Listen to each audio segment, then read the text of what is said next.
Hello, everyone. Welcome back to the Happy Home Podcast. I'm James.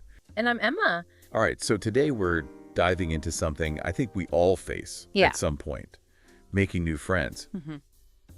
But with this added twist of doing it all in English, Yes. which can feel like Absolutely. a whole different ballgame. It is. It's a whole nother landscape, isn't it? Yeah. You know what's interesting to me is these resources we have for this deep dive, they're not just talking about Right. basic greetings. Yeah. Which, let's face it, most of us kind of know those already. Of course. It's like they're going deeper into how to actually have those conversations Yeah. that can spark a real connection. Well, and what I think is so fascinating about that is that it's really emphasizing that it's not about sounding perfectly fluent. Right. It's more about showing genuine interest. Yeah. So things like active listening, asking insightful follow-up questions, those are the things that can really help. That makes total sense. Yeah. I know, just for me personally, I'm way more likely to open up to someone who seems genuinely curious about what I have to say, Of course. rather than someone who's just waiting for their turn to talk. Absolutely. And one of the tips that really resonated with me was just the idea of having like a couple go-to questions, not in a robotic way, but more like themes you can bring up, Oh, yeah. and naturally so things like, what are you passionate about? Or I like that. what's been the highlight of your week so far? Ooh, those are good. Yeah.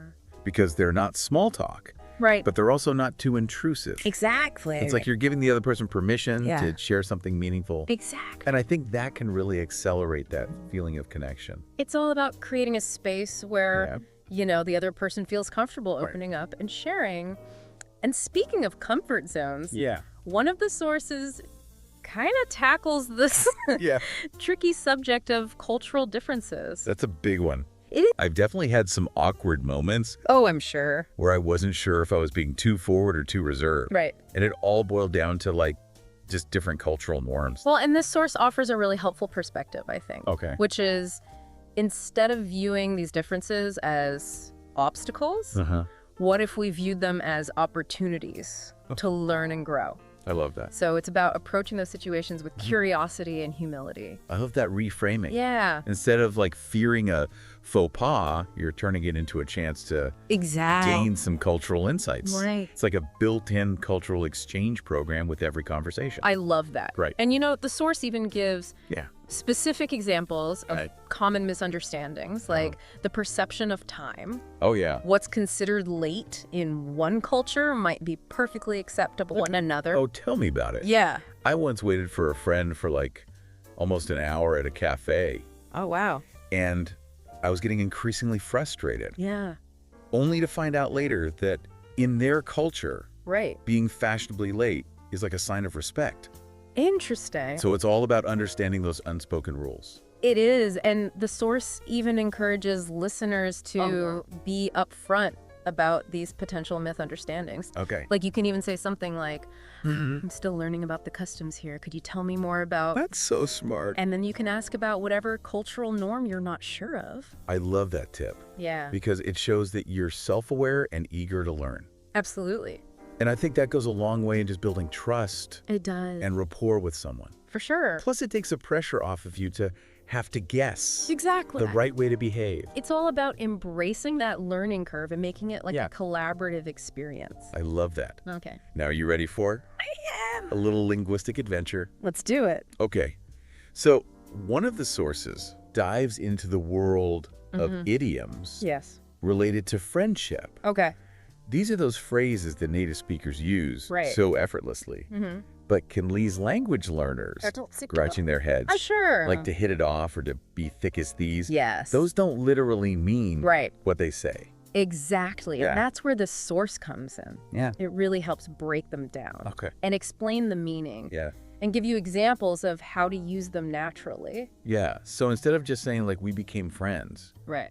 you could say, we really hit it off. Exactly. It just paints a much more vivid picture. Yes, and it can make you sound more fluent and confident, Absolutely. like you've really cracked the code. Yeah. You're leveling up your language skill. Exactly. So tell me, what are some of your favorite Oh, friendship idioms okay, let me think. from this source?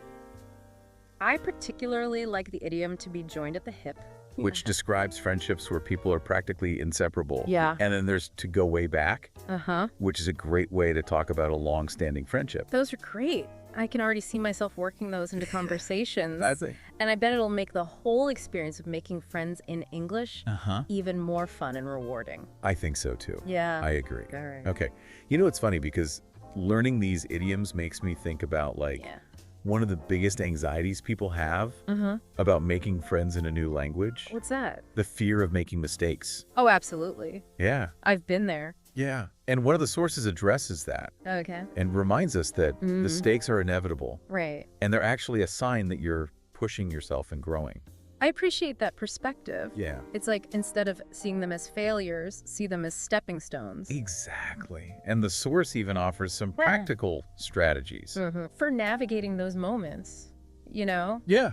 Like if you stumble over a word or a phrase, don't be afraid to laugh it off. Yeah, I've noticed that native speakers do that a lot. Yeah. They'll make a little joke about it. Yeah. And it instantly diffuses any tension. Exactly. It shows that you're comfortable with yourself, not taking things too seriously. Right. And you know, another tip Yeah. that resonated with me was this idea of being upfront about your language learning journey. You mean like actually telling people Yeah. that I'm still learning? Exactly. It might seem counterintuitive, Yeah. but it can actually make things easier. Okay. You can say something like, I'm still learning English, so please bear with me if I make any mistakes. I like that. Yeah. Takes the pressure off Right. of trying to sound perfect. Exactly. And it kind of invites the other person Yeah. to be patient and understanding. And you might even find that they're more than happy to help you along the way. That's true. That makes a lot of sense. It can turn into a really positive Yeah. shared experience. It's like you're turning what could be a source of anxiety Right. into an opportunity to connect. I love that. And it reminds me of another challenge that can come up in conversations. Uh-oh, what's that? Those awkward silences. Oh, yeah, those moments when the conversation seems to hit a wall. Yes. And everyone's kind of scrambling for something to say. I feel like those silences are even more amplified Oh, for sure. when you're speaking in a non-native language. That's like oh no, not only is there a silence, but I don't have the words to fill it. Exactly. Well, this source reminds us that silences are a natural part of any conversation. Right. It's just about reframing our perception of them. Okay, so how do we do that? Well, one suggestion is to use the silence as an opportunity Okay. to observe and reflect. Okay. Maybe the other person is just gathering their thoughts or taking a moment to process what's been said. That's a good point. Hey. I know for me, I tend to like jump in Yeah. and fill silences right away Right. because I'm uncomfortable. Of course. But maybe sometimes it's okay to just let the silence be. Exactly. And if it does start to feel a bit too long, Okay. you can always gently guide the conversation back on track. Right. So like ask a follow-up question. Exactly. Or introduce a new topic. Yeah. Like, speaking of movies, have you seen any good ones lately? Exactly. Keeps the conversation flowing. Right. And the key is to be confident and relaxed. You know, if you project an air of ease, the other person is more likely to feel comfortable as well. It's like you're setting the tone Exactly. for the whole interaction.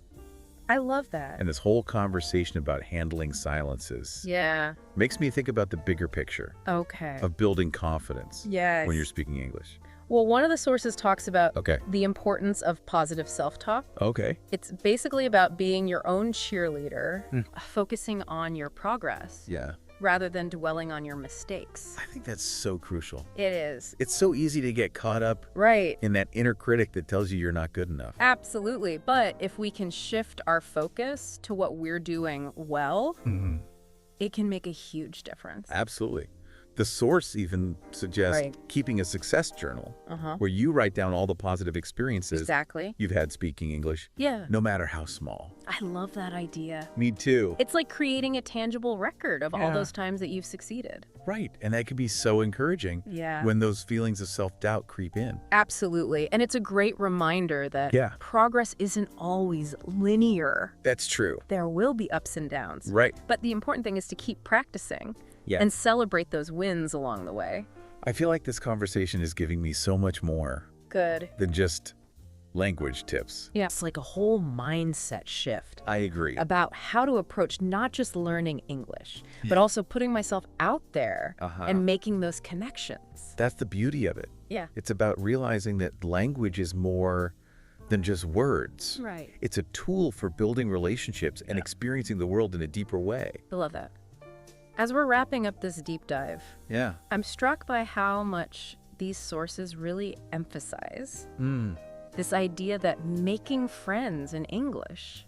It's a journey, not a destination. So true. And like any journey, it's going to have its challenges, its detours, and its moments of pure joy. Absolutely. I think for me, what I'm taking away is it's not about striving for perfection.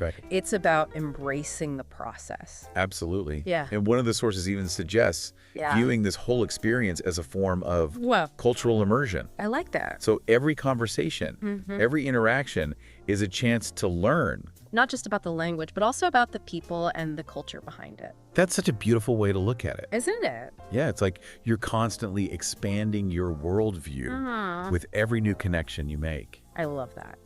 And you know, one of the sources even offers a really practical tip for putting this into practice. It suggests seeking out those opportunities for authentic interaction, even if they seem small or insignificant at first. Like what kinds of things? Well, it could be anything from joining a language exchange group to striking up a conversation with a fellow coffee enthusiast at your local cafe, or even just leaving a thoughtful comment on a blog post written by someone whose work you admire. I love that. It's about finding those little entry points into the larger world of English-speaking communities. And it reminds me of something else the sources touched on, which is the importance of finding common ground. Well, that's so crucial. It is.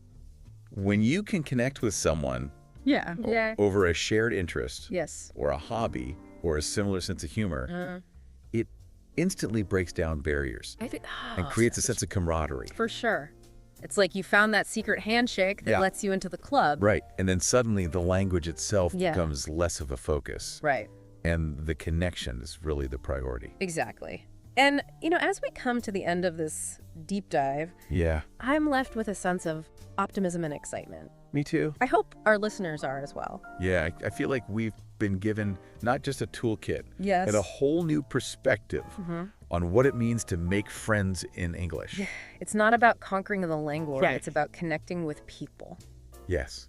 And who knows what amazing friendships and experiences await us on this journey. That's the exciting part. So to all our listeners out there, no matter where you are on your English learning adventure, remember this: be brave, be curious, and be open to the possibilities. I love that. You never know what incredible connections you might make. You really don't. Along the way.